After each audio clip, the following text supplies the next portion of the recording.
बिटिआरनि जि सुक्ति बायदि 6.3 6.3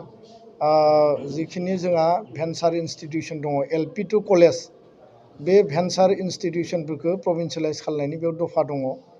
आरो बे दफा मथे मोनसे कमिटि बानायनाय जाबाय RCJनि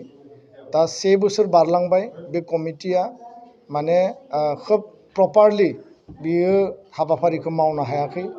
आरो मावनो हायैनि जाहोनखौ बिथांमोना बुंनो नागिरो जे गेजेराव कोभिड सिचुएशन थांबाय लकडाउन जाबाय गेजेराव नोङो बिसायख'थि थांबाय बेयाव मडेल कड अफ कन्डाक्ट थांबाय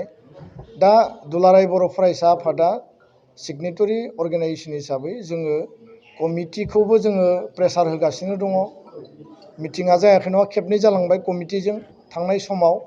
आरो आसामनि सोलोंथाइ मन्थ्रि आसामनि गिबि मन्थ्रि बिथांमोनखौ जोङो प्रेसार होबाय थादों जे बिनि प्रसेसा गोख्रैनो जानांगौ जिहेतु NEP फैनो थांगासिनो 2022 आव NEP जानायनि सिगां भेन्सार स्कुलखौ प्रभिन्सियेलाइज खालामनायनि खामानिया स्पिड आप जानांगौ आरो बेखौ लानानै चिफ मिनिस्टारा जि मडेलिटी बबे आधाराव जेराव निट बेसनि मेटारा बेयाव लिरनाय दङ दा निट बेसनि आधारा मा जागोन बिनि बेसिसा मा जागोन बे निट बेसखौ डिफाइन खालामनो थाखाय मोनसे मडेलिटी तैयार खालामनाय जागोन आरो बे मडेलिटी मथे स्कुल प्रभिन्सियेलाइजेसना जागोन बे सरकारनि बाथ्रा आरो बे मडेलिटीखौ जोंनिफ्राय अलरेडि होनाय जाबाय नैबे मडेलिटी बे आधाराव निट बेसआव स्कुल प्रभिन्सियेलाइजेसना जानांगौ होननानै दा चिफ मिनिस्टारा जोंजों रायलायनो गोनां नाथाय बियो खेबसे रायलायनो गोनांमोन सेप्तेम्बर दानाव बे पस्टपन जाबाय दा बे डेटआ रिसेडुल जायाखै दा बेखायनो जि लामाजोंनो जाया मानो कमिटि सोलोंथाइ मन्थ्रि आरो गिबि मन्थ्रि गासैबो बे मेटारखौ स्पेसियेल एटेनसन लानानै स्कुल प्रभिन्सियेलाइजेसननि जि जेंना दङ बेखौ गोख्रैनो स्पिड आप खालामनांगौ आरो फैबाय थानाय 2022नि सिगांनो बे प्रसेसा आरम्भ जानानै बेखौ फोजोबनायनि गेजेरजों मोनसे न्याय आरो जास्टिस होनांगौ होननानै जों खावलायो फोरोंगिरिफोरा जोंनिसिम गोबां टेलिफन हरो सावरायफैयो लोगो हमफैयो बिथांमोननि जि जेंना बे गोलाव समनि जेंना आरो जिहेतु दफायाव दङ एकर्डआव दङ बे जेंना सुस्रांनाया सरकारनि बिबान आरो सरकारखौ प्रेसार होनांगौनि थाखाय जोंनिफ्राय जिखिनि मावबाय थादों बेयाव जोङो मालाबाबो खम खालामाखै फोरोंगिरि बिथांमोना गावनि डिउ राइटनि थाखाय सोमावसारदों जोंहा बिनि सायाव बुंनो गोनां गैया खारन बिथांमोना सरकारनिसिम खोमा सुहोदों नाथाय जोङो सरकारखौ दाबि खालामदों जे सरकारा बिनि सायाव गोख्रै बेबस्था लानांगौ आरो बे मेटारखौ एट एनि कस्ट माने 22नि सिगां रिजल्भ खालामनांगौ होननानै जोङो दिनै फिन खेबसेबाव जोङो दाबि खालामदों आरो उननि समाव जोङो बेखौ सावरायनायनि गेजेरजों सलुसन खालामनायनि जिखिनि लामा राहाफारि लानांगौ बेखौ जोङो जेब्लाबो हाबा मावलांगोन दिनै जोङो गुबैयै मोनस्नि जि माने जेंना आरो जिखिनि इस्यु दङ बिनि सायाव आसाम सरकार आरो आसाम सरकारनि गुबुन गुबुन जिखिनि बिफान दङ बे बिफानारिफोरनि जिखिनि स्टेप लानो गोनां बा इनिसियेटिभ लानो गोनां बिनि सायाव जोङो खौरांगिरि मेल खुंदों आरो बे बेलायाव जोङो गोथौयै दुखु मोननाय फोरमायदों आरो जोंनि खुद्रिनाय जोंनि रिसेन्टमेन्टखौ जोङो अलरेडि सरकारनो जोङो फोरमायबाय नाथाय बिनि गेजेरावबो हाबाफारिफ्रा बा बे जेंनाफ्रा सुस्रांजायैनि थाखाय जों दिनै खौरांगिरि मेलखौ जों खुंदों 1 नम्बराव जाबाय जे PGT टेट माने रिक्रुटमेन्ट थांनाय 7/9/2021 आव PGT टेटनि थाखाय मोनसे एडभार्टाइजमेन्ट ओंखारदों बेयाव 2272 माने पस्टनि थाखाय एडभार्टाइजमेन्ट ओंखारदोंमोन दा बे एडभार्टाइजमेन्टआव बर' केन्डिडेटफ्रा बा बर' मिडियाम बेकग्राउन्डनि केन्डिडेटफ्रा एप्लाइ खालामनो हायाखै जिहेतु बेयाव बर' अपसन गैयामोन अपसन गैयैनि थाखाय बिथांमोना एप्लाइ खालामनो हायाखै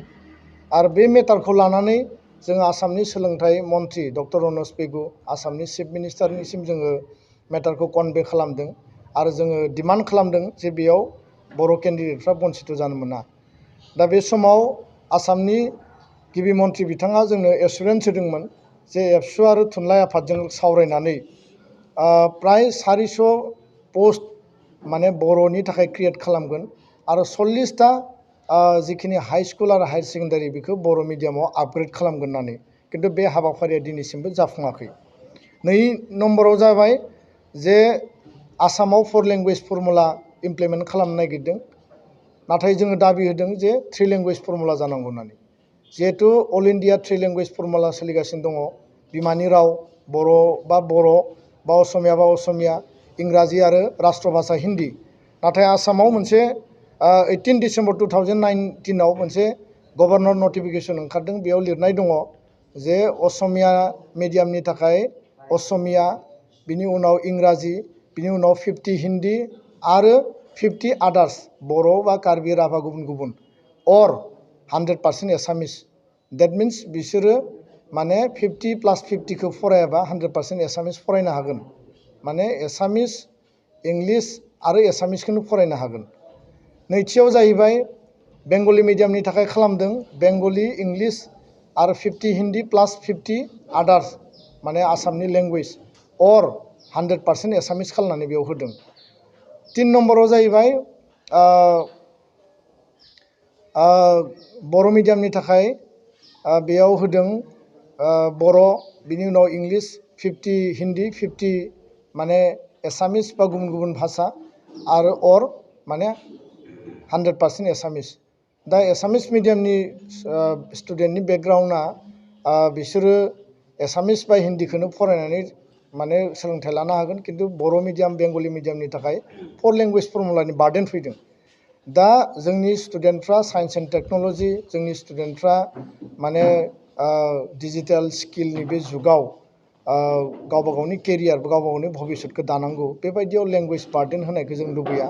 रावखौ बयबो रोंनांगौ सोलोंनांगौ राव सोलोंनाया मोजां बाथ्रा किन्तु राव सोलोंनो थाखाय गोबां लामा दङ किन्तु जोङो सिलेबास हिसाबै जोङो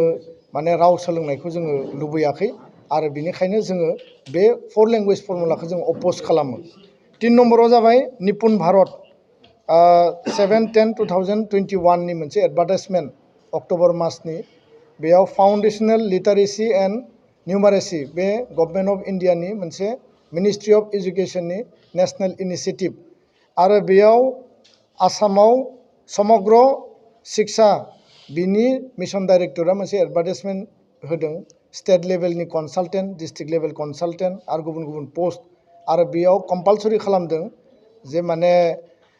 एसामिस आरो English proficiency in Assamese and English both written and verbal बे कम्पालसरि खालामदों जों दाबि खालामदों जे बर' केन्डिडेट बर' मिडियामनि थाखाय बेयाव बर' सोनांगौ आरो अकल जुदि एसामिस आरो इंलिशखौ कम्पालसरि खालायोबा जोंनि स्टुडेन्टफ्रा बन्चित जागोन 4 नम्बराव आसाम पुलिस रिक्रुटमेन्ट बे आसाम पुलिस रिक्रुटमेन्टनि थाखाय जोङो डिजिपि बिथांनो जाय चेयारमेन बे आसाम पुलिस रिक्रुटमेन्ट बर्डनि जोङो अलरेडि लेटार होबाय जे बिटिआरनि मोनब्रै डिस्ट्रिक्टआवल' बर' माने जों एग्जाम लिरनो हानाय बेयाव मोनसे सार्कुलेसन ओंखारदों आसामनि गोबां जायगायाव धेमाजि लखिमपुर गलाघाट बा नोङो कार्बि आंलं बा गुबुन जिल्ला जेसेबां जिल्लायाव बर'फोर दङ जेराव बर' केन्डिडेट दङ कनस्टेबल बेयाव टटेल 2391 पोस्ट इउबि आरो 4271 पोस्ट एबि कनस्टेबलनि थाखाय जि एप्लाइ खालामदों बिथांमोना बयबो बर'आव लिरनो मोननांगौ आरो बे मेटारखौ लानानै जोङो दाबि खालामदों आरो बेखौ लानानै सरकारा बिबेसना खालामदों होनना बुंदों किन्तु दाबो डिसिसन होआखै दा बेखायनो जोङो खावलायदों सरकारखौ बिनि सायाव इमिडियेटलि डिसिसन लानो थाखाय आसाम जुडिशियेल सार्भिस एग्जामाव 2009 निफ्राय कुनु बर' केन्डिडेटआ बे एग्जामाव जिरायनो हायाखै बिनि गुबै कारना जाबाय जे बेयाव असमियाखौ कम्पालसरि खालामना होदों जायनि थाखाय जोंनि एसपायरेन्ट केन्डिडेटफ्रा जाज जानो हानाय बा उननि समाव चिफ जाज जानो हानाय बा गुबुन केटेगरिनि जि एग्जाम बेखौ जोङो मोननो हायाखै आरो जायनि थाखाय जोंनि केन्डिडेट जोंनि स्टुडेन्टफ्रा बिनिफ्राय बन्चित जादों जिहेतु बर' रावा 8 सिडिउलाव हाबबाय बर' रावा आसामनि स्टेट एस'सिएट अफिसियेल लेंगुवेज जाबाय दा बेखायनो UPSC आरो गुबुन एग्जामाव बर' रावखौ जिहेतु एप्लाइ खालामो आसाम जुडिशियेल सार्भिसा मानो एप्लाइ खालामनो हाया जोङो रेजिस्टार बिथांखौ लोगो हमनाय जादों एबसुनिफ्राय आरो बेयाव जाजेस कमिटिया बिनि सायाव डिसिसन लागोन जों मिथिनायाव बे एजेन्डायाव डिसकासनाव दङ फैबाय थानाय डिसेम्बर दानावनो बे जागोन बिनि उनाव बियो एग्जाम ब्रान्चआव थांगोन चिफ जास्टिसनियाव थांगोन हाइ कर्टनि बिनि उनाव आसाम सरकार आरो गभर्नरनो थांगोन नटिफिकेसननि थाखाय दा बेखायनो जोङो बुंदों जे बे एजेन्डाया पास जानांगौ आरो बर'आ इनक्लुड जानांगौ APSC क्वालिफाइं पेपार बेखौ लानानै नैबे साननैसोआव गोबां दावराव दावसि जादों। बङाइगावनि आसाम सरकारनि जे केबिनेट डिसिसन बेयाव इंलिस आरो असमियाखौ उइथड्र खालायदों होननानै बे डिसिसनाव लिरदों, किन्तु गुबैयै बेयाव इंराजिजों लोगोसे एसामिस, बड' आरो बेंगलि बे इनक्लुड जानानै दंफायोमोन। दा नुनायाव असमिया आरो इंलिसखौ नुदों, किन्तु बर' आरो बेंगलिनि मेटारा फकासाव फैयाखै। दा जिहेतु जोङो 8th शिड्युलाव हाबबाय, आसामनि अफिसियेल लेंगुवेज जाबाय, बे हिसाबै UPSC आरो APSC आव बर'जों लिरनो हानाय बा बर' लेंगुवेज पेपार लिरनो मोननाय बेबस्थाया जाबायमोन। UPSC आव बे बाहाल दङ, किन्तु आसामाव दिनै उइथड्र खालामनाय लोगो लोगो इंलिस आरो एसामिसखौ उइथड्र खालामनाय लोगो लोगो बर'आबो बेयाव उइथड्र जाफाबाय आरो जे दरजाया गेवबाय बेखौ बन्द खालामफिननायाव जोङो गोजोननाय मोनाखै।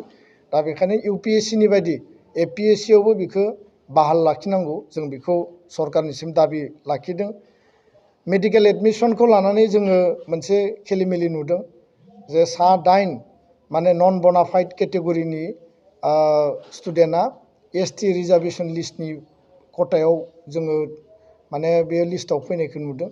आरो बे लिस्ट मथेब्ला बिथांमोना कुनु कारनाव बेनि बनाफाइड केटेगरियाव गोलैया आरो बिथांमोना बे जायगाखौ आवग्रिनायनि थाखाय ST केन्डिडेटफ्रा बेनिफ्राय बन्सित जादों आरो गुबैयै बिथांमोना ST केटेगरिनि नंगौना नङा, सार्टिफिकेटखौ सोर बबे जायगानिफ्राय बोरै मोनखो, बोरै प्रभाइड खालामखो, बे गासै मेटारखौ लानानै आसाम सरकारा मोनसे स्पेसियेल इनकुवारि बहायनांगौ आरो जायनि गेजेरजों फेक्ट फाइन्डिं खालामनानै दायनिगिरिब्ला बेखौ साजा होनांगौ आरो जुदि बिसोरो रियेल जेनुइन ST बा बिनि थाखायबो बिनि सायाव नायबिजिरनानै बेखौ माने फोरमायनांगौ, बे दाबिखौ जों लाखिदों। दा बेखायनो बे मोनस्नि जि माने इस्यु, बे इस्युखौ लानानै जोङो दिनै खौरांगिरि मेल आरो बेयाव कनसार्न डिपार्टमेन्ट अथरिटिखौ बिनि सायाव बेबस्था लानो खावलायबाय आरो नैथियाव आसामनि गिबि मन्थ्रि डक्टर हिमन्त बिश्व शर्मा बिथांनि स्पेसियेल इन्टारभेनसनखौ जों लुबैदों आरो जुदि बे जाफुङाब्ला जोङो सरकारखौ प्रेसार होगोन आरो डेम'क्रेटिक जि फाइट बेखौ जों कन्टिनिउ लाखिगोन।